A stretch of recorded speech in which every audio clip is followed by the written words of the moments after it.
बिस्मिल्लाहिर्रहमानिर्रहीम। अस्सलाम वालेकुम व्यूअर्स, प्रोग्राम में खुशामदीद। मैं हूँ हैदर हयात खान। पाकिस्तान में चंद माह कबल जो पॉलिटिकल इंस्टेबिलिटी थी, उसके बाद गवर्नमेंट के पास एक बड़ा जेन्युइन एक्सक्यूज़ था और बहुत से लोग इसको डिस्कस कर रहे थे, इकोनॉमिक एक्सपर्ट्स इसको डिस्कस कर रहे थे कि पॉलिटिकल इंस्टेबिलिटी की वजह से इकोनॉमिक इंस्टेबिलिटी है और सरमायाकार उसका एतमाद जो है वो बहाल नहीं हो पा रहा। लेकिन अब 26वीं यानी तरमीम के बाद और हालिया जो फैसला है मखसूस नशस्तों से मुतल्लिक, गवर्नमेंट का रूलिंग पार्टी का एक अल्टीमेट कंट्रोल अब दिखाई दे रहा है सिस्टम के ऊपर। और फिर हम ये भी देख रहे हैं कि पॉलिटिकल इंस्टेबिलिटी भी मुल्क में अब उस तरह नहीं है जो चंद माह कबल सूरत हाल थी। तो ऐसे में क्या सरमायाकार का एतमाद वो बहाल हुआ है? क्या सरमायाकार इस मुल्क में सरमायाकारी के लिए तैयार है? और गवर्नमेंट इस हवाले से क्या पॉलिसीज तरतीब दे रही है? प्रोग्राम में इस पर गुफ्तगू करेंगे। फिर सियासी माहौल वो भी शदीद गर्म इस एतबार से है कि तहरीक इंसाफ एक मरतबा फिर हुकूमत मुखालिफ तहरीक की बात कर रही है। तो इस तरह की चीज़ें वो मुल्क की मईशत के लिए किस कदर ख़तरनाक साबित हो सकती हैं, बिलखुसूस मौजूदा हालात में, इस पर भी गुफ्तगू करेंगे। और इसके लिए मुझे वीडियो लिंक पे इस्लामाबाद से ज्वाइन किया है कैसर अहमद शेख साहब ने। पाकिस्तान मुस्लिम लीग नवाज़ के सीनियर रहनुमा हैं, वफाकी वज़ीर हैं बराए सरमायाकारी। Sir, thank you very much, आपने प्रोग्राम के लिए वक्त निकाला। सर आगाज़ में बताइएगा, हम जो मैंने इंट्रो में भी बताया कि सरमायाकार का एतमाद चंद माह कबल तक बड़ा शेकी था। अब सिचुएशन थोड़ी मुख्तलिफ है, पॉलिटिकल स्टेबिलिटी समहाउ हमें दिखाई दे रही है। फिर हुकूमत ये क्लेम कर रही है कि हम जो है वो इकोनॉमिक स्टेबिलिटी की तरफ भी अब जा रहे हैं, हमारी डायरेक्शन ठीक है। ऐसे में क्या जो इन्वेस्टर है, जो सरमायाकार है, उसका एतमाद अब बहाल हुआ है आपके नज़दीक? बिस्मिल्लाहिर्रहमानिर्रहीम। बड़ा इम्पॉर्टेंट सवाल आपने किया है। मेरा सरमायाकारी से सारी ज़िंदगी में तल्लक रहा। मैं बिजनेसमैन हूँ कई जनरेशनों से, और ये मैं देख रहा हूँ कि पाकिस्तान में हम पता नहीं क्यों हम पाकिस्तान था जिसकी तरफ पूरी दुनिया की तवज्जो थी, और हमने ही दूसरे मुल्कों को भी ये जो प्लानिंग में शुरू में थी तो वो भी उनको दी। अब हम आपस में जब से हमने इख्तलाफ करना शुरू किए, झगड़ना शुरू किए, अंदरूनी तौर पे भी और बैरूनी तौर पे, देखिए सरमायाकार को यहाँ पूरी दुनिया जो है ना अब इस वक्त बिज़नेस पे ज़ोर दे रही है। आपने देखा कि प्रेसिडेंट ट्रंप बने अमेरिका के सदर, वो भी हर चीज़ सरमायाकारी पे तवज्जो दे रहे हैं। जैसे ऐसे लगता है कि वो सरमायाकारी के फेडरल मिनिस्टर हैं, क्योंकि वो सऊदी अरेबिया में गए तो पहली शर्त उन्होंने ये लगाई कि मैं तब विज़िट करूँगा अगर आप मुझे कमिट करेंगे सरमायाकारी का।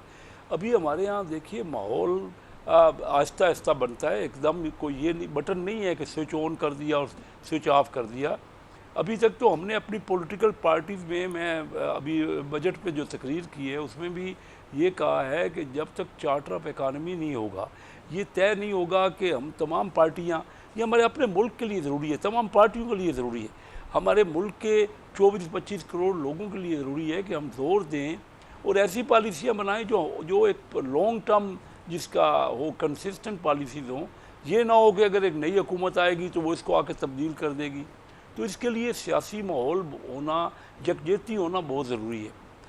यही बात है कि हम कोशिश कर रहे हैं। मैं ये नहीं कह रहा पहले से हालात बेहतर हैं, हमारे यहाँ महंगाई कम हो गई है, हमारे यहाँ जो सरमाया ये अपनी रेमिटेंस आ रही है बहुत ज़्यादा, डॉलर का रेट स्टेबल है, हमारी स्टॉक एक्सचेंज बहुत तेज़ है मार्केट, ये बेहतर साइन है। और हुकूमत पूरी मेहनत कर रही है, मियाँ शहबाज शरीफ साहब की हुकूमत। लेकिन मैं आपको बताऊं कि ये अभी सरमायाकारी बढ़ नहीं रही। हमारे यहाँ पिछले साल और ये जो साल क्लोज़ हुआ है जून का, इसमें सरमायाकारी आलमोस्ट एक जितनी रही है, कोई ज़्यादा, तकरीबन 3 अरब डॉलर के करीब बैरूनी सरमायाकारी है। तो अब हमें इसका एक जो स्ट्रेटजी हम बनाते हैं कि इस वक्त भी दहशत गर्दी की कई वारदातें आप देख रहे हैं, उसको कमा किया जा रहा है। तो ये सारी चीज़ें हर एक के नॉलेज में होती हैं। आजकल की दुनिया एक ग्लोबल विलेज है और हर एक को पता है कि क्या है, और पूरी दुनिया कम्पीट कर रही है, हर मुल्क चाह रहा है कि उसके यहाँ सरमायाकारी हो। तो हमें हमारे अवाम को समझना पड़ेगा। दूसरे मुल्क जो है ना, उसमें उन्होंने अवाम को कन्विंस कर लिया है कि सरमायाकारी के बगैर उनके हालात तब्दील नहीं हो सकते। ये हमारे अपने लिए सिर्फ हुकूमतों को तनकीद कर देना, ये कह देना हुकूमत तो पूरी कोशिश कर रही है। लेकिन सर वो कन्विंस किस तरीके से करेंगे? उसमें रोड मैप क्या होगा? आप किस तरीके से सरमायाकार को कन्विंस करेंगे मुल्क में सरमायाकारी के लिए, क्योंकि यहाँ पे हम ये देख रहे हैं कि जो पॉलिटिकल एलीट है मोस्टली उनका अपना सरमाया इस मुल्क में नहीं है। तो सरमायाकार तो एक बड़ा सवाल करता है कि जनाब अगर हालात इतने फिजिबल हैं, चीज़ें इतनी कंफर्टेबल हैं, तो आप क्यों अपना सरमाया यहाँ पर नहीं लेकर आते? और सेकेंडली फिर इसमें अब क्या रोड मैप होगा, किस तरह हम लोगों को कन्विंस कर सकते हैं? देखिए, मैं 32 साल हो गए, मैंने 7 इलेक्शन लड़े जी। मेरी फैमिली वाहिद फैमिली है पाकिस्तान की जो तीनों बड़े चैम्बरों की प्रेसिडेंट हम इलेक्ट होके आए। हम लोगों से इलेक्ट होते हैं, बिजनेसमैन से इलेक्ट होते हैं। मैंने 85 में आखिरी अपने Karachi chamber of commerce industry का इलेक्शन लड़ा तो हाईएस्ट नंबर ऑफ वोट लिए, और उसके बाद 87 में प्रेसिडेंट बना। मेरा मरहूम बेटा इरफान कैसर शेख लाहौर गया तो लाहौर चैम्बर ऑफ कॉमर्स का वो इलेक्ट होकर प्रेसिडेंट बना, और मेरा फर्स्ट कज़न मियाँ Zahid Aslam Faisalabad chamber of commerce का प्रेसिडेंट। तो हम करीब हैं उन सरमायाकारों से। देखिए, जब तक, और इस वक्त हम पॉलिसी बना रहे हैं, मेरे पास बोर्ड ऑफ इन्वेस्टमेंट है जी। हम रेगुलेशंस को ठीक कर रहे हैं। देखिए, जो आपने पूछा सरमायाकार को क्या चाहिए, सरमायाकार हर जगह तो हमारे यहाँ रुकावटें हैं, सैकड़ों हमारे यहाँ रेगुलेटर्स हैं जो पाबंदियाँ लगाते हैं, ये कर रहे हैं, ये आपके करें लाइसेंस लें, ये इंपोर्ट की इजाज़त लें, ये परमिट लें, और ये फलां को ठीक करें। तो ये इतनी पाबंदियाँ जो हमारी SECP में पाबंदियाँ हैं, रजिस्टर कराने का किसी कंपनी का, मुझे बताया गया क्योंकि हमने आसान कारोबार प्रोग्राम असम्बली में पुट किया है, पेश किया है, और वो स्टैंडिंग कमेटी को रेफ़र किया है कौमी असम्बली में कि वो किस तरह रेगुलेशन को ख़त्म करके आसानियाँ पैदा की जाए सरमायाकारी के लिए। और वे हम ओवरऑल मुझे बताया ये गया कि एक मेडिसिन को रजिस्टर करने में ना पाकिस्तान में एवरेज 2 साल लगे हैं, सिर्फ एक कोई नई मेडिसिन को आपने रजिस्टर करना है। मीनवाइल उस दौरान वो मेडिसिन चेंज हो जाती है, कोई नई मेडिसिन आ जाती है। तो जब तक सर इसका मतलब है कि हम ईज ऑफ डूइंग बिजनेस जो है, हम ईज ऑफ डूइंग बिजनेस वो प्रोवाइड नहीं कर पा रहे, और हम ये देख रहे हैं कि हर हुकूमत इसके ऊपर बात ज़रूर करती है। इमरान खान साहब की हुकूमत में इस पे ऊपर बड़ी बात हुई, फिर आप भी, मुझे पता है आपकी बड़ी जेन्युइन एफर्ट्स होंगी इस हवाले से, लेकिन अल्टीमेटली ये जो रुकावटें हैं, ये जो हर्डल्स हैं, ये किस तरीके से फिर रिमूव होंगी? आज तो आपके पास एक अल्टीमेट अथॉरिटी है, आपकी गवर्नमेंट के पास एक अल्टीमेट पावर भी है इस वक्त, तो आप क्यों इस हवाले से कोई इनिशिएटिव नहीं लेते जिसमें आप ease of doing business provide करें और इस खेल को ख़त्म कर दें, कम अज़ कम मुस्तकबिल करीब में सरमायाकार के लिए आसानी हो यहाँ पर सरमाया जो है वो लाने में? बहुत अच्छा सवाल है, यही हम कर रहे हैं।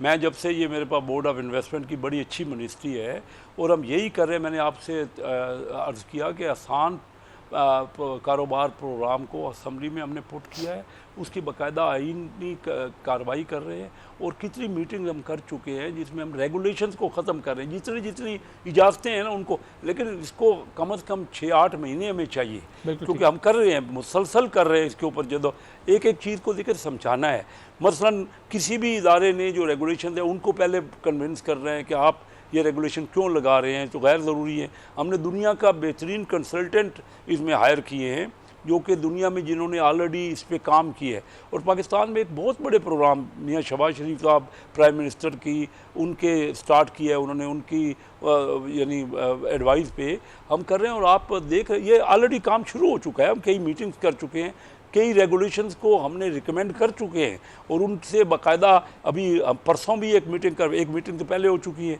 जिसमें कई रेगुलेशंस को, क्योंकि एक इतना नहीं है, उन तमाम लोगों को भी हमने पूछना है, उन इदारों को जिन्होंने रेगुलेशन लगाई हुई है कि क्यों ज़रूरी है। हमारे ख्याल में ज़रूरी नहीं है, आप कहते हैं तो क्या वजह है, क्योंकि कोई भी अपनी पावर को छोड़ना नहीं चाहता यहाँ, आपको तो पता है, कोई इदारा भी। तो बहरहाल हम इसके ऊपर विगोरसली काम कर रहे हैं, असम्बली में हमने पुट अप किया है, SIFC भी इसी सिलसिले में काम कर रही है, वो भी मेरी मिनिस्ट्री में है। SIFC जो है उसका भी फेडरल मिनिस्टर मैं हूँ, उनको देख रहा हूँ। तो हम मिलजुल के काम कर रहे हैं, और ये आपको करके दिखाएंगे। ये सही आप कह रहे हैं कि कई हुकूमतों ने ये कहा, लेकिन यहाँ प्रैक्टिकल काम हो रहा है। और लेकिन फिर भी मैं ये कहूँ कि ये कोई 1-आध महीने में हो जाएगा नहीं, कुछ इम्प्लीमेंटेशन अभी होंगी, कुछ 2-3 महीने में होंगी, कुछ 6 महीने में होंगी, कुछ 8-10 महीने में होंगी, क्योंकि बहुत बड़ी रेगुलेशंस हैं, बहुत पाबंदियां हैं। और जब तक सरमायाकार को ये क्लियर नहीं देंगे, आप वो दूसरे मुल्कों में जाता है, मतलब UAE में कोई इन्वेस्टर जाता है तो उसकी हर चीज़ बड़ी जल्दी हो जाती है। ये हमें अंदाज़ा हो चुका है, इस बात की रियलाइजेशन है। हम उसके ऊपर बहुत मेहनत कर रहे हैं और आपको उसका रिजल्ट देंगे। एक तो ये बात होगी रेगुलेशंस की जो कम कर रहे हैं। फिर हमारे यहाँ स्टेट ओन एंटरप्राइजेज हैं जिसमें हम मुख्तलिफ हमने जो है ना वहाँ डेवलप की है स्टेट ओन जो स्पेशल इन्वेस्टमेंट जोन्स है जो है, उसमें हमने मुख्तलिफ जोन्स बनाए हैं जिसमें कायदे आज़म जोन है, फेडमिक है फैसलाबाद के पास, ये कराची में धाबे जी है। तो इसमें हम जो भी इंडस्ट्री नई लगा रहे हैं ना उसको तमाम मशीनरी उसकी ज़ीरो रेट पे है, ज़ीरो रेट, कोई इंपोर्ट पे मशीनरी पे रेट नहीं लगेगा और इनकम टैक्स 10 साल के लिए बिल्कुल फ्री है। तो ये हम, और फिर आप देख रहे हैं कि पॉलिसी रेट कम हुआ है, सब चीज़ें मिलके उसके साथ साथ हम कोशिश कर रहे हैं। आपने पूछा था ना कौन करेगा, देखिए मैं एज अ पॉलिटिशियन मेरा काम है कि सबको समझाऊँ, मैं अपने तौर पे, दूसरों का भी काम है वो भी समझाएं, हम अपने लोगों को भी समझाएं कि भाई इख्तलाफ अपनी जगह पे, मुल्क तो साझा है ना, मुल्क सबका है। मुल्क तब आगे बढ़ेगा जब आपके बाहर से इन्वेस्टर आएगा, पाकिस्तानी अपने जो ओवरसीज पाकिस्तानी हैं वो पाकिस्तान में इन्वेस्टमेंट करेंगे और पाकिस्तान का अपना जो कारोबारी, आप सही कह रहे हैं कि हमारे बड़े बड़े लोग अगर बाहर इन्वेस्टमेंट करेंगे तो ये तो बाकी चीज़ लोग एतराज़ करेंगे। बिल्कुल। सबसे पहले तो हमारे तमाम, मेरा तल्लक चिन्योट से है और हम बहुत बड़ी तादाद में चिन्योट के लोग बिजनेस में हैं और हम 95% वो लोग यहीं सरमाया कर लगाते हैं, यहीं के पंजाब से उनका तल्लक है, यहीं लगाते हैं। इसी तरह कराची के दूसरे बिजनेसमैन, लाहौर के बिजनेसमैन, अब उनको कन्विंस हम कर रहे हैं कि वो यहीं पाकिस्तान में सरमाया लगाएं और यहीं आगे बढ़ाया जाए। और इसीलिए हम चाहते हैं कि चार्टर ऑफ इकोनॉमी बार बार बिल्कुल ठीक, कई प्रोग्रामों में आपने मेरे से बिल्कुल ठीक सर, मेरे पास वक्त कम है, ये करना पड़ेगा। मेरे पास वक्त कम है। मैं एक और इम्पोर्टेंट चीज़ आपसे पूछना चाह रहा हूँ, अमेरिका और पाकिस्तान के दरमियान जो ट्रेड डील है वो उसकी कुछ चीदा चीदा नुकात अगर आप बता सकें और वो कितनी पाकिस्तान के लिए बेहतर है, क्योंकि हम भारत में ये देख रहे हैं जो टाइम फ्रेम पाकिस्तान के लिए था वही भारत के लिए था, लेकिन उस ट्रेड डील में कोई बहुत पेशरफ्त नहीं हुई पाकिस्तान के मुकाबले में और भारत ये कह रहे हैं कि इसमें हम ये देखेंगे कि भारत को किस चीज़ में फ़ायदा है। पाकिस्तान ने किन चीज़ों का ख्याल रखा और आपके ख्याल में ये डील जो पाकिस्तान और अमेरिका के दरमियान ट्रेड डील हो रही है ये पाकिस्तानी मईशत के लिए कोई बेहतरी जो है वो साबित हो सकती है इसमें मुस्तकबिल में? इसके ऊपर बहुत गौर किया गया है और मैं समझता हूँ क्योंकि पाकिस्तान का जो ट्रेड बैलेंस है ना अमेरिका से जी, वो पाकिस्तान के फेवर में है। यानी हमारी एक बहुत थोड़े मुल्क हैं जिनके साथ हमारा ट्रेड बैलेंस पॉजिटिव है, यानी हमारी एक्सपोर्ट ज़्यादा है और इंपोर्ट कम है। तो हम अगर उनके इंपोर्ट के टैरिफ को कम कर देंगे तो इंपोर्ट थोड़ी सी बढ़ जाएगी, लेकिन एक्सपोर्ट जो हमारी मौजूदा हो रही है, क्योंकि उन्होंने ये कहा है कि अगर आप ये नहीं करेंगे तो हम आपकी एक्सपोर्ट पे हम टैरिफ और बढ़ा देंगे, तो जिससे हमारी एक्सपोर्ट सफ़र करेगी। तो हर मुल्क ने अपने अपने मफादात को देखना है। हमारे मफाद यही हैं कि हम अपनी एक्सपोर्ट को बढ़ाएं और जो मौजूदा एक्सपोर्ट है उसको प्रोटेक्शन दें। हमारे यहाँ इंपोर्ट उनके यहाँ से जो है वो उतनी ज़्यादा नहीं है और अगर टैरिफ हम कम भी कर रहे हैं तो उससे भी इंपोर्ट बहुत ज़्यादा उनकी बढ़ेगी नहीं, उनके जो है ना फेवरेबल इसलिए हमारे लिए है। हम यही समझ रहे हैं कि पाकिस्तान की बेहतरी के लिए, लेकिन इसमें फिर भी तमाम जगह पे थ्रेडबेयर कंसल्टेशन होनी चाहिए। मुख्तलिफ स्टैंडिंग कमेटी में, मुख्तलिफ चैम्बर्स में, एसोसिएशन में मशवरा होना चाहिए और उनसे जो स्टेक होल्डर हैं उनके पास जाके उनसे लेना चाहिए कि उनका इसमें पॉइंट ऑफ व्यू क्या है, उनको एकोमोडेट करना चाहिए। Thank you very much sir, अपने प्रोग्राम के लिए वक्त निकाला। नाज़िन वफाकी वज़ीर बराए सरमायाकारी कैसर अहमद शेख साहब हमारे साथ मौजूद थे, गुफ्तगू की आपने सुनी। प्रोग्राम में एक ब्रेक लेंगे, ब्रेक से वापस आएंगे तो पाकिस्तान तहरीक इंसाफ अब हुकूमत मुखालिफ जिस तहरीक का आगाज़ करने जा रही है उसका टाइम फ्रेम क्या है और तैयारियाँ क्या हैं तहरीक इंसाफ की, इसको डिस्कस करेंगे, कहना चाहिएगा। Stay with us. जी, ब्रेक के बाद प्रोग्राम में दोबारा खुशामदीद। पाकिस्तान तहरीक इंसाफ 10 मुहर्रम के बाद हुकूमत मुखालिफ तहरीक का आगाज़ करने जा रही थी। अब as of now Tehreek Insaf का प्लान क्या है, किस तरीके से हुकूमत मुखालिफ तहरीक का आगाज़ किया जाएगा, स्ट्रेटजी क्या होगी, कौन लीड करेगा, इसके ऊपर प्रोग्राम के हिस्से में गुफ्तगू करेंगे। फिर पंजाब में पाकिस्तान तहरीक इंसाफ के 26 अरकान सूबाई असम्बली के ख़िलाफ़ जो रेफरेंस है उस पर तहरीक इंसाफ क्या समझती है, क्या वाक़तन स्पीकर पंजाब असम्बली इन 26 अरकान को डी सीट करवाने में, नाअहल करवाने में कामयाब हो जाएंगे, इसके ऊपर भी गुफ्तगू करेंगे। और इसके लिए मुझे वीडियो लिंक पे ज्वाइन किया है बैरिस्टर अबूज़र सलमान नियाज़ी साहब ने, पाकिस्तान तहरीक इंसाफ के सीनियर रहनुमा हैं, मेंबर हैं पाकिस्तान तहरीक इंसाफ की कोर कमेटी के। बैरिस्टर साहब बहुत शुक्रिया आपका, अपने प्रोग्राम के लिए वक्त निकाला।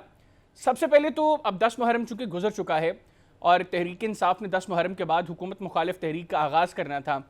प्लान क्या है, स्ट्रेटजी क्या है, वो फाइनलाइज हो गई है या अभी उसके ऊपर आप लोग काम कर रहे हैं? तो किस तरीके से आप लोग अब इस तहरीक को लेकर आगे चलेंगे और आगाज़ करेंगे इसका? देखें, बिल्कुल प्लान तो है, तहरीक होगी, बहुत जानदार तहरीक होगी। लेकिन उसके लिए जो अभी फाइनल स्ट्रैटेजी है वो इन द फेज है ऑफ बीइंग स्ट्रेटेजाइज्ड, वो भी डेवलप हो रही है। उसके अंदर क्योंकि हमने सारे स्टेक होल्डर्स जो हैं उनको ऑन बोर्ड लेना है। उसके अलावा जो हमारी मेन जो चीज़ है, जो चैलेंज भी होता है और जो सबसे मेन मकसद होता है, वो होता है मैसेज को मोबिलाइज करना, जिसमें आपके वर्कर्स, सपोर्टर्स और लीडरशिप का बहुत बड़ा रोल होता है। तो उनको बड़ा एक इफेक्टिव रोल प्ले करना पड़ेगा। तो उसी वजह से हम चाहते हैं कि कोई कमी कोताही ना रह जाए। इस वजह से स्ट्रैटेजी है वो पॉलिटिकल कमेटी की मीटिंग्स हो रही हैं, कोर कमेटी की मीटिंग्स हो रही हैं, सारी डिस्कशंस हो रही हैं, इसमें मीडिया स्ट्रैटेजी भी डिसाइड होगी, सारा कुछ होगा। तो अभी तो इस पे काम चल रहा है। इंशाल्लाह जल्द आपको एक इफेक्टिव प्लान जो है आपके सामने आ जाएगा और उसको इम्प्लीमेंट करना, कैसे एग्जीक्यूट करना है, उसकी भी स्ट्रैटेजी जो है वो सारी सामने आ अच्छा जाएगी। बैरिस्टर साहब, मुझे ये बताइएगा कि माजी में तो जो तहरीक इंसाफ ने कुछ एहतजाज किए या तहरीक का आगाज़ किया, तो हमने देखा कि डायरेक्टली इस्लामाबाद की तरफ मार्चेस शुरू हो गए और इस तरीके से आप लोगों की ये स्ट्रैटेजी रही कि इस्लामाबाद के ऊपर जो है वो हल्ला बोल दिया जाए और वहाँ से हुकूमत को प्रेशराइज किया जाए। इस दफ़ा सुनने में ये आ रहा है कि आप लोग फेजेस में लेकर चलेंगे इसको। तहसील की सतह पर पहले आप मोबिलाइज करेंगे लोगों को, उनको जो है वो पार्टी के हवाले से थोड़ा सा करेंगे कि आप लोग आगे बढ़ें और आगे एहतजाज में हिस्सा लें, फिर डिस्ट्रिक्ट, डिवीज़न और फिर अल्टीमेटली प्रोविंस और फिर मुल्क की सतह पर ये मामला होगा। अगर तो वाक़ितन स्ट्रेटजी ये है तो ये तो फिर बड़ा टाइम टेकिंग प्रोसेस है। मतलब आप लोगों को जल्दी कोई नहीं है, आप स्ट्रेटजी बना के आराम आराम से फिर हुकूमत के खिलाफ जो है वो इस तहरीक को लेकर चलेंगे। देखिए, ये अभी जो आप बात कर रहे हैं ये सारी सजेशंस हैं जो मुख्तलिफ जो पार्टी के लीडर्स हैं उनकी तरफ से पुट फॉरवर्ड की गई हैं। अभी इस पे आप ये कहते हैं वो फाइनलाइज कर लिया गया है, तो I think it will be pre-emptive. आप मेरे ख्याल से जल्दबाजी में बात कर रहे होंगे, ऐसा अभी डिसाइड नहीं हुआ कुछ भी। मैं एक चीज आपको बात कर दूं। देखिए, मैं लाहौर में एहतजाज करूं, मैं इस्लामाबाद में एहतजाज करूं, मैं कराची में करूं, कोयटा में करूं, प्रॉब्लम जो सबसे मेन इशू है वो ये है कि ये जो हुकूमत है, जो हुकूमत है, क्योंकि इसका जो क्लेम टू पावर है वो इलिजिटिमेट है।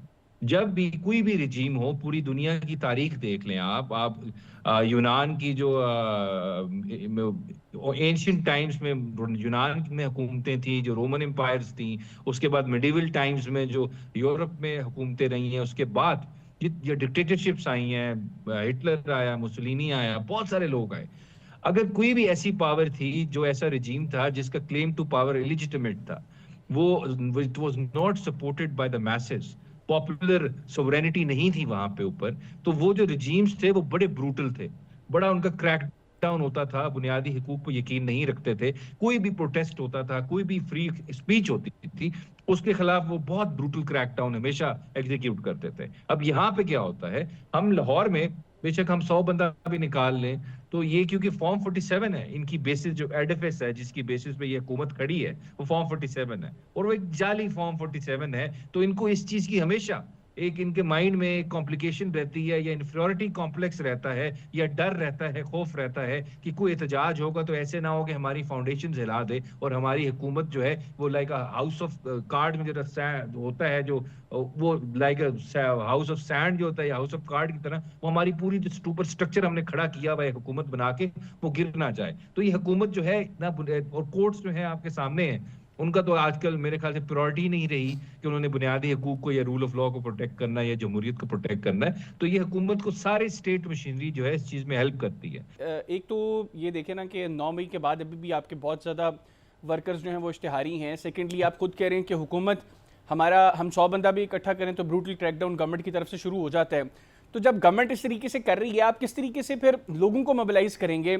यहाँ पे आपकी मरकजी लीडरशिप में तो कोई ऐसा शख्स भी दिखाई नहीं दे रहा जो इतनी कैपेसिटी रख रहा हो कि वो पंजाब के अंदर एटलीस्ट लोगों को मोबिलाइज कर सके। यहाँ पर तो लीडरशिप का एक बड़ा मतलब एक बहुत वैक्यूम है और इसका फ़ायदा हुकूमत को मिल रहा है, तहरीक इंसाफ को तो नुकसान है इसका। तो अब इन हालात में कैसे मोबिलाइज करेंगे लोगों को? देखिए, मैं आपको बात बताऊं, ये लीडरशिप का वैक्यूम है या फुकदान है ना, ये बात करना बड़ा आसान है। मैं इस वक्त किसी ऐसे लीडर को नहीं जानता पीटीआई के जिस पे 40 से कम एफआईआर हो। मैं आपको पंजाब की बात ही कर देता हूँ। पंजाब में हमाद अदर साहब पे कल मैंने बैठ के गिना तो उन पे 63 एफआईआर है। Leader of opposition Umar Ayub हैं, एक दिन सरगोदा होते हैं, एक दिन मियांवाली होते हैं, एक दिन फैसलाबाद होते हैं, एक दिन पिंडी होते हैं, एक दिन पेशावर होते हैं, कहीं ना कहीं पेशी पे जा रहे होते हैं। और भी सलमान राजा साहब को देख लें, इवन चीफ मिनिस्टर साहब को देख लें। अब ये जो एहतजाज है इसको कौन लीड करेगा तहरीक इंसाफ की तरफ से? मैं कल न्याजुल्ला न्याजी साहब को सुन रहा था, वो ये कह रहे थे कि खान साहब तो पिछले 2 साल से कह रहे हैं लीडरशिप को कि आप लोग आएँ, फ्रंट पर आएँ, लीड करें, लेकिन लीडरशिप उस तरीके से लीड नहीं कर पा रही। आज वर्कर पूछ रहे तहरीक इंसाफ का कि लीडरशिप क्यों उस तरीके से काम नहीं कर पा रही जो इमरान खान साहब की इंस्ट्रक्शंस हैं। उन्होंने फर्दर ये कहा कि अगर चीज़ें ऐसी ही चली तो मुस्तकबिल में कुछ लोगों की कुर्सियां भी खतरे में। देखें, अकाउंटेबिलिटी तो हर पॉलिटिकल पार्टी में होनी चाहिए, होनी भी चाहिए और होती भी है। और खासकर पाकिस्तान तहरीक इंसाफ में तो अकाउंटेबिलिटी का बड़ा अच्छा मैकेनिज्म है। बिल्कुल, देखें आप, हमारा तो बादशाहत वाला निज़ाम नहीं है, कोई डायनेस्टी नहीं है पाकिस्तान तहरीक इंसाफ, ठीक है। ये एक पॉलिटिकल जेन्युइन डेमोक्रेटिक पार्टी है, पॉलिटिकल पार्टी है, जहाँ पे कोई भी शख्स जिसका खान साहब से ताल्लुक ना हो वो भी चेयरमैन बन सकता है, वो भी सेक्रेटरी जनरल बन सकता है। अनलाइक पीएमएलएन या अनलाइक आपके पाकिस्तान पीपल्स पार्टी, तो यहाँ पे तो अकाउंटेबिलिटी है। जाहिर बात है यहाँ पे गलतियां हुई लोगों से, हुई होगी हमारी पार्टी में, हम शायद मोबिलाइज भी ना कर पाए हों लोगों को जिस तरह करना चाहिए था, तो उसके बदले कोई हमेशा अकाउंटेबिलिटी होगी और एग्जिस्ट भी करती है। और अगर कोई गलतियां कोताहियां हैं तो उनको रेक्टिफाई भी किया जाएगा। कलामी की माजरत अबूजर भाई, लेकिन आपने कहा कि यहाँ पे बादशाहत नहीं है, खान साहब के अलावा कोई भी शख्स चेयरमैन बन सकता है। वो उस वक्त बना जिस वक्त खान साहब खुद नाअहल हो गए, वो चेयरमैन की कुर्सी पर मजीद रह नहीं सकते थे, उस वक्त तहरीक इंसाफ में दूसरा शख्स चेयरमैन बना। दूसरा, जहाँ तक बात है बादशाहत की, तहरीक इंसाफ में आप किसी से कोई चीज़ पूछ लें वो कहते हैं जी कि हम लोग जो मर्जी फैसला कर लें, अल्टीमेट अथॉरिटी इमरान खान की है, इमरान खान जो डिसाइड करेगा वही करेगा। तो पूरी पार्टी अगर एक मशवरा दे, खान साहब उसको अपोज करें तो वही होगा जो खान साहब कहेंगे। ये डेमोक्रेसी में नहीं होता सर। मैं एक मिनट आपको करेक्ट कर लूं। मैं जो बात कह रहा था ना आपको, वो ये कह रहा था कि पाकिस्तान तहरीक इंसाफ बादशाहत नहीं है, डायनेस्टी नहीं है। क्यों? उसका मतलब ये था कि यहाँ पे इमरान खान के रिश्तेदारों ने आके पार्टी नहीं चलानी, जिस तरह बाकी पॉलिटिकल पार्टीज में है कि एक वसीयत आती है तो आप पार्टी के चेयरमैन बन जाते हैं, या आप एक्स प्राइम मिनिस्टर की बेटी हैं तो आपने ही चीफ मिनिस्टर बनना है। पाकिस्तान तहरीक इंसाफ में ऐसी डायनेस्टी नहीं एग्जिस्ट करती। यहाँ पे गौर खान चेयरमैन बनता है, सलमान अकरम राजा भी चेयरमैन बन सकता है, जो जिनका खान साहब से कोई रिश्तेदारी नहीं है। यहाँ पे हसान न्याजी को टिकट नहीं दिया जाता, बल्कि किसी और को एमपीए का टिकट दे दिया जाता है जब टिकट दिए गए थे। तो ये पार्टी रिश्तेदारों में नहीं बटी हुई, ये मैं बात कर रहा था। जहां तक खान साहब की बात है, देखिए खान साहब अगर चेयरमैन है ना, वो लीगली तो as per the party constitution वो अपनी पावर ड्राइव करते हैं। लेकिन मैं आपको ये चीज बता दूं, वो मॉरल पावर जो होती है टू रन द पार्टी, वो खान साहब के पास ही है। क्यों? क्योंकि वोट बैंक सारा उनका है। हाँ, कोई ऐसा शख्स तो नहीं पार्टी के ऊपर चेयरमैन इम्पोज हुआ जिसका अपना वोट बैंक ही नहीं है, जबरदस्ती इम्पोज कर दिए। तो साहब यही केस तो फिर इसी बुनियाद पर तो तहरीक पीपल्स पार्टी और मुस्लिम लीग नवाज भी कह सकते हैं कि नून लीग में चूंकि वोट बैंक सारा नवाज शरीफ के नाम का है, इसलिए उन लोगों को फ्रंट फुट पे आना पड़ता है। पीपल्स पार्टी में भुट्टो का चूंकि वोट है, भुट्टो के नाम का है, तो वहां पे तो खैर जरदारी भी भुट्टो बने हुए हैं, तो वहां पर भी यही फैक्टर इंप्लीमेंट होता है। बेनजीर भुट्टो पार्टी की चेयरमैन है, ओके ठीक है, समझ आती है, मेक सेंस, ठीक है। या मियां नवाज शरीफ सब चेयरमैन है, ओके, मेक सेंस। लेकिन अब यहाँ पे सुलेमान खान, कासिम खान तो आके चेयरमैन नहीं बने ना पार्टी के, या वो तो नहीं कह रहे, क्लेम कर रहे पार्टी के, इमरान खान की बहन तो नहीं पार्टी की चेयरमैन बनी यहाँ पे, या इमरान खान साहब की वाइफ तो पार्टी की चेयरमैन नहीं बनी। ठीक हो गया ना, उनके कोई कजन भांजे आके क्लेम कर रहे हैं। बिल्कुल ठीक हो गया। अच्छा मेरे पास वक्त कम है, मैं कुछ और चीजें आपसे डिस्कस करना चाह रहा हूँ। पंजाब में एक बड़ा मसला है 26 सरकार के खिलाफ जो रेफरेंस गया है, एक तो पीपल्स पार्टी उसको अपोज कर रही है, और भी बहुत लोग इसके ऊपर बात कर रहे हैं कि और कुछ हो सकता था। ये जो रेफरेंस है ये स्पीकर साहब का गलत कदम है, लेकिन वो उसको बड़ा डिफेंड कर रहे हैं। कल उन्होंने बड़ी एक जारहाना प्रेस कॉन्फ्रेंस भी की। आप समझते हैं कि जो कुछ हो रहा है, जिस तरीके से तहरीक इंसाफ समझती है कि सिस्टम चल रहा है, ये इन 26 सरकार से भी आपको हाथ धो देगी तहरीक इंसाफ? जहाँ तक 26 सरकार की बात है, मैंने पहली दफा सुना है कि एहतजाज करने पे, आवाजें कसने पे, चले क्रिटिसाइज करने पे फ्री स्पीच एक्सरसाइज करने पे एक रेफरेंस बन सकता है किसी की डिस्क्वालिफिकेशन का। आइन खोलें अपना, आर्टिकल 62 पढ़ें, 63 बने, 63 खासकर देखें, जिसके अंदर डिस्क्वालिफिकेशन जो है वो डिटेल्ड हुई है, इनकैप्सुलेट की हुई है। उसमें जो कंडीशंस हैं उसमें कहीं नहीं लिखा हुआ कि किसी भी एमपीए को आप on the basis of raising his voice in the assembly का आप डिस्क्वालीफाई करवा सकते हैं। तो ये स्पीकर साहब, ये जो रीजनिंग है, जो बेसिस हैं फॉर डिस्क्वालिफिकेशन, वो फ्लॉट हैं, वो इलीगल हैं, वो बिल्कुल प्लॉजिबल नहीं है। ये सिर्फ किसी की ईगो सेटिस्फाई करने के लिए सारी प्रोसीडिंग्स हो रही हैं, वो चीफ मिनिस्टर साहिबा को खुश करने के लिए किया जा रहा है, क्योंकि बादशाह हैं, उनको क्रिटिसिज्म डिसेंट पसंद नहीं है। कोई उनको क्रिटिसाइज करे, उनकी स्पीच में रोके, तो उसकी बेसिस पे किसी को असेंबली से निकाले, जैसे कोई 1 लाख वोट लेके आया हो। आप चूंकि प्रैक्टिसिंग लॉयर हैं बैरिस्टर साहब, मुझे आखिर में ये बताइएगा, कल मलिक अहमद खान साहब ने पनामा केस का रेफरेंस दिया। उन्होंने कहा जी जस्टिस खोसा ने उसमें स्पीकर को ये कहा था कि वो जो है वो अपना इख्तियार इस्तेमाल करें और नशिस्त को खाली करार दें। वो उसको एज ए रेफरेंस यूज कर रहे हैं। आप समझते हैं कि ये चीज़ यहाँ पर इम्प्लीमेंट होती है और वो रेफरेंस ठीक है? बेशक वो काश जजमेंट पूरी पढ़ लेते, और उसके अलावा भी जजमेंट्स हैं।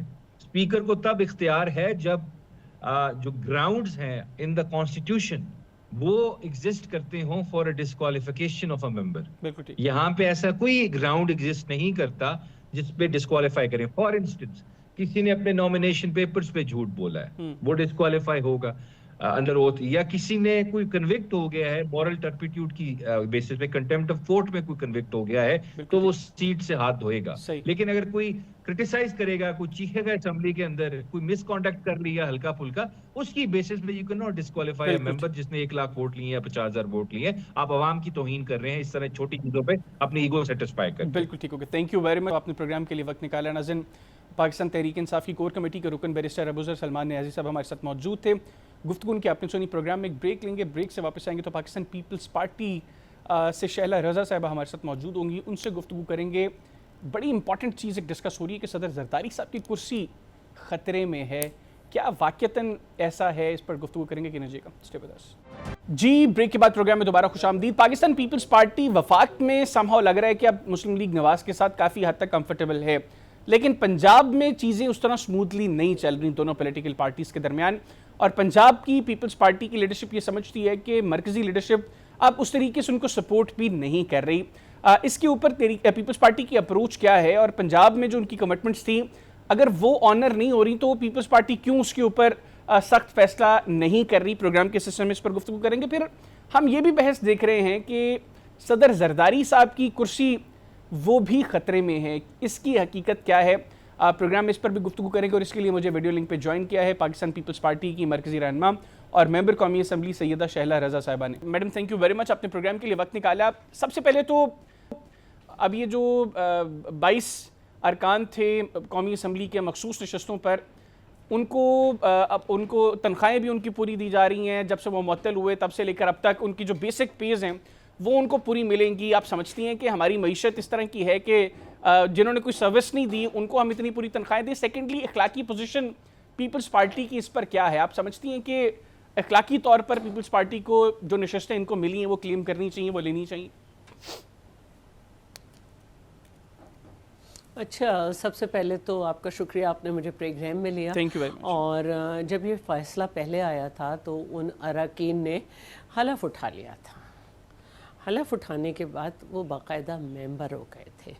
तो फिर उसके बाद ज़ाहिर है कि जब कोई मामला सब जुडाइस हो जाता है तो वो इतने अरसे सस्पेंड रहे। अब आप कानून उठा के देख लें, उसमें सस्पेंड जो होता है, मतलब हलफ उठाने के बाद जब वो मेंबर हो जाए और किसी वजह से सस्पेंड हो जाए तो उसकी तनख्वाह तो मिलती है।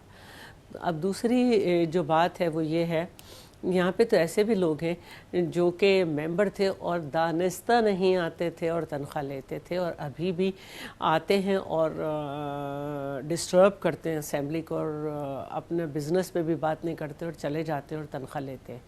अब जो मैंने कानूनी इसकी पोजीशन बताई, अब जो दूसरी आपकी बात है, देखिए आर्टिकल 51 जो है वो ये कहता है कि पॉलिटिकल पार्टीज़ जो रजिस्टर्ड होंगी और जो इलेक्शन लड़ेंगी उनकी मखसूस नशस्तें होंगी, आज़ाद लोगों की नशस्तें नहीं होंगी। तो अब ये इलेक्शन में आप मुझे बता दें कि किस तरह से इनको फिर नशिस्तें मिल सकती थी। दूसरे, इन्होंने केस भी अच्छा नहीं लड़ा कि अगर ये चाह रहे थे कि किसी और को नशिस्तें ना मिलती, अब जहाँ कानून बनाती पार्लियामेंट है वहाँ उसकी तशरीह अदलिया ने करनी होती है। तो अदलिया ने जिस हिसाब में ये समझा है कि उनको क्या करना चाहिए, number of members of assembly जो है उनको पूरा करने के लिए उन्होंने जो इलेक्टेड जमातें हैं, चाहे वो अपोजिशन में हों चाहे कुछ हों, पॉलिटिकल पार्टीज़, उनमें डिवाइड की हैं।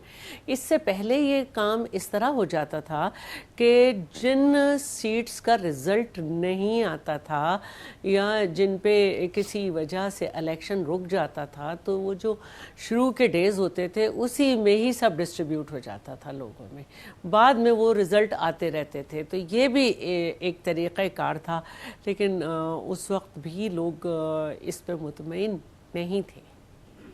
तो मेरा ये ख़्याल है कि जो अदलिया ने इस वक्त तशरीह की है उसको, जहाँ पे आइन खामोश है, असेंबली को चाहिए कि पहले मरहले में उस हिस्से को जो है वो आइनी ज़बान दें। बिल्कुल ठीक हो गया। अच्छा मैडम, ये बताइएगा इस वक्त पोजीशन क्या है मुस्लिम लीग नवाज़ और पाकिस्तान पीपल्स पार्टी के दरमियान?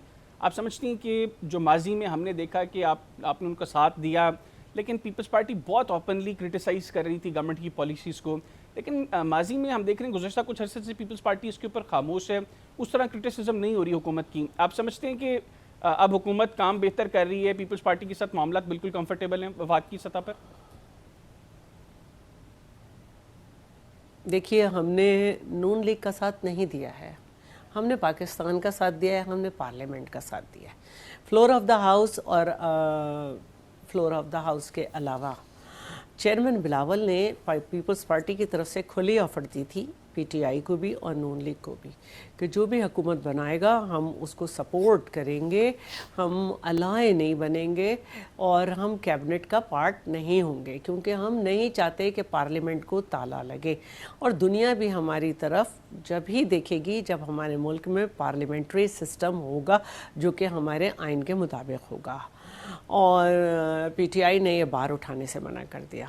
ना तो अकेली पीटीआई बना सकती थी गवर्नमेंट, ना अकेली नून लीग बना सकती थी। हमने उनके साथ वो नशिस्तें ली जो कि सेरेमोनियल हैं और हमने उनसे कहा हम पार्ट नहीं बने कैबिनेट का, क्योंकि हमारे मैनिफेस्टो में और उनके मैनिफेस्टो में फ़र्क है।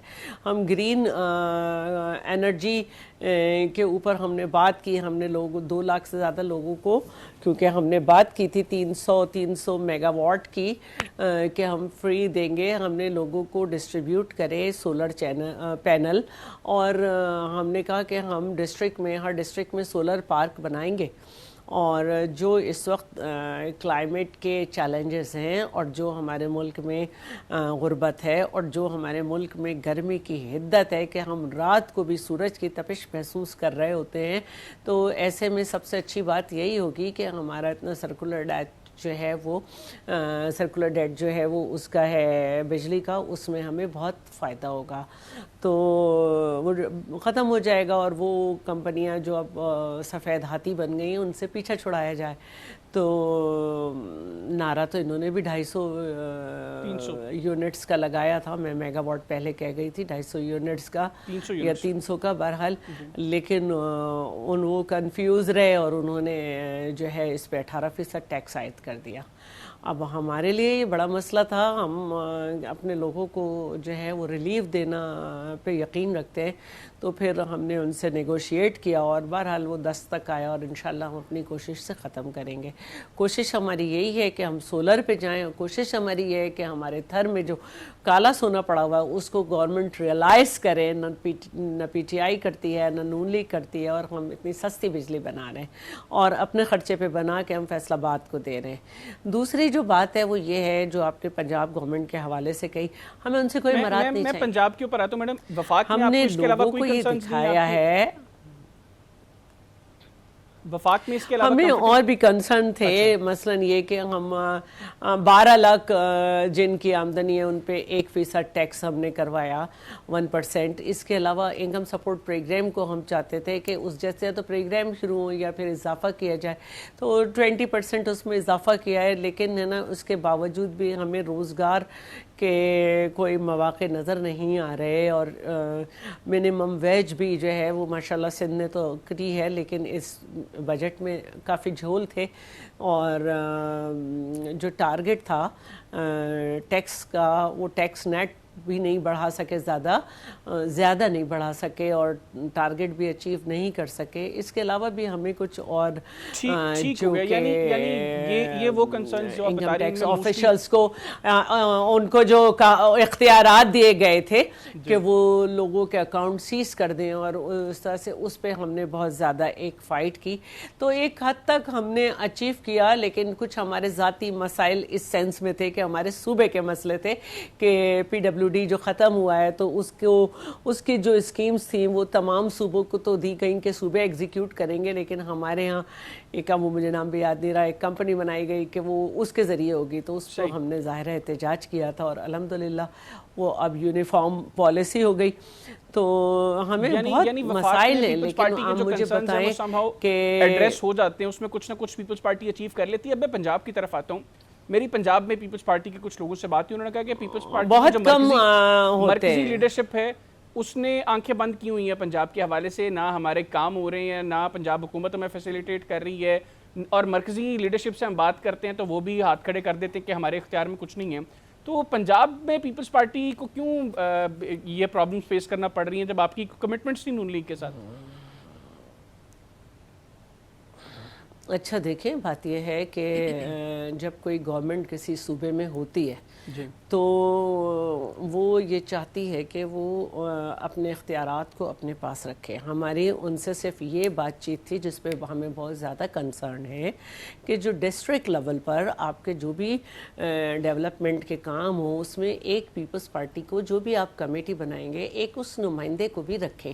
हमारी कोई उनसे ऐसी बात नहीं थी कि हमें ठेकेदार चाहिए, हमें सूबेदार चाहिए, हमें सूबेदार कह रही हूँ, हमें SHO चाहिए, ये चाहिए। सिर्फ एक ये होता है कि डेवलप, और इसी तरह उनका हमने सिंध में अकोमोडेट करना थे। तो इसमें कोई ऐसी बात नहीं है, जो भी नुमाइंदा होता है वो अपने तौर पे समझता है कि उसे कहाँ काम करना है। उसमें अगर हमारे भी एक शख्स को अकोमोडेट कर लेते तो वो आपको जगह ही तो बताता कि इधर काम होना है, और क्या कहता। तो इतना बड़ा दिल उनका नहीं है।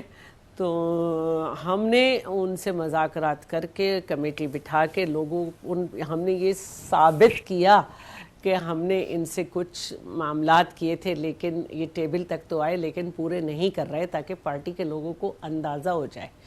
बाकी ये है कि उनकी गवर्नमेंट है, और ये तो अब 4 साल बाद ही पता चलेगा कि वज़ीर आला साहिबा के जो इनिशिएटिव हैं, जो बहुत सारे जिनका वो अहाता नहीं कर पा रही हैं, उनका क्या ट्रिकल डाउन इफ़ेक्ट लोगों में 4 साल में आया। ठीक हो गया। अच्छा मुझे बताइए, हम अपना काम कर चुके कि हमने बता दिया लोगों को कि हमने इनसे कुछ मायदा किया था, लेकिन ये पूरा नहीं कर रहे। ठीक हो गया। मुझे बताइएगा, पंजाब में इसकी बुनियाद पे पाकिस्तान के पार्लियामेंट्री सिस्टम को क्रैश नहीं किया जा सकता। पंजाब में 26 अरकान के खिलाफ एक रेफरेंस है जो स्पीकर पंजाब असेंबली मलिक अहमद साहब ने रेफरेंस फाइल किया है। पीपल्स पार्टी में नदीम अफजल चंद साहब हमने देखा वो उसको अपोज कर रहे हैं, वो कह रहे हैं कि ये इस तरह के काम नहीं करने चाहिए। आप क्या समझती हैं, ये जो रेफरेंस फाइल हुआ है ये ठीक है? डेमोक्रेसीज़ में अगर ये प्रैक्टिस शुरू हो गई तो फिर मुस्तकबिल में चीज़ें कंफर्टेबल अंदाज में चलती रहेंगी? देखिए, उन्होंने कोई गैर कानूनी बात नहीं की स्पीकर साहब ने, लेकिन एक अच्छा स्पीकर जो है वो बहुत ज़ब्त से चलता है। और मैं ख़ुद 10 साल मैंने डिप्टी स्पीकर सिंध असेंबली के तौर पर बहुत ज़्यादा हाउस चलाया है, और वो वक्त में हाउस चलाया है जब इशरतुल इबाद जो हैं वो पार्टीज़ के दरमियान जब इख्तलाफात होते थे तो दुबई या लंदन चले जाते थे, और स्पीकर जो हैं वो गवर्नर हो जाते थे, और मेरी पतली गर्दन फंस जाती थी। तो बहुत ज़्यादा मिसबिहेव होता था, बहुत ज़्यादा मेरे मतलब ये कि फ्लोर पे खड़े होकर ये तक कहा गया आपका कच्चा चट्ठा खोल देंगे, ये कर देंगे, और हमें इजाफी माइक मंगा कर लोकल गवर्नमेंट भी पास करने पड़े। और बहुत ज़्यादा हमें ख़वातीन बताती थी ऑपोजिशन की कि हमें इंस्टिगेट करते हैं कि इसको है ना तंग करो। तो वो सारा सहा है। और मैं ये कह समझती हूँ कि एक सैंक्शन्ड मोशन जो है पंजाब की असेंबली को इनके ख़िलाफ़ लानी चाहिए थी, जिसमें derogatory remarks against the deputy against the speaker and misbehave during the session उस पर लाकर और फिर इनको कंडेम करते, कुछ दिन के लिए इनकी सस्पेंड कर देते। लेकिन एक अच्छे स्पीकर एक मजबूत डेमोक्रेसी में इस हद तक नहीं जाएं। मैं मानती हूँ कि उन्होंने बहुत मिसबिहेव किया है, वो नेशनल असेंबली में भी बहुत ज़्यादा करते हैं। और मैंने मुख्तलिफ प्रोग्राम्स में बैठ के कहा है कि मर्दों के सामने उनकी माँ बहन के नाम लेके ताने नहीं दिए जाते, लेकिन यहाँ पे तो नाजेबा अल्फाज भी कहे जाते हैं पीटीआई की तरफ से। तो इसमें ये होता है कि आप कर देते हैं, लेकिन ज़रा ज़्यादा नहीं करना चाहिए।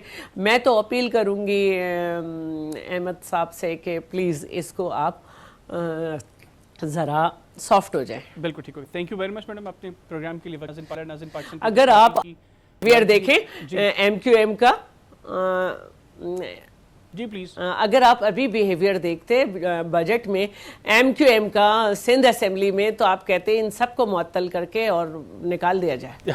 लेकिन सब ने बर्दाश्त किया। ठीक है। Thank you very much madam अपने प्रोग्राम के लिए वक्त निकाला। नाज़रीन, पीपल्स पार्टी की मरकज़ी रहनुमा और मेंबर कौमी असम्बली सैयदा शैला रज़ा साहब हमारे साथ मौजूद थी। गुफ्तगू उनकी आपने सुनी। आज के प्रोग्राम से इतनी, आपसे मुलाकात होगी इंशाल्लाह अगले हफ्ते। तब तक के लिए हैदर हयात खान और इनसाइट की टीम को इजाज़त दीजिए। अल्लाह हाफ़िज़। पाकिस्तान हमेशा जिंदाबाद।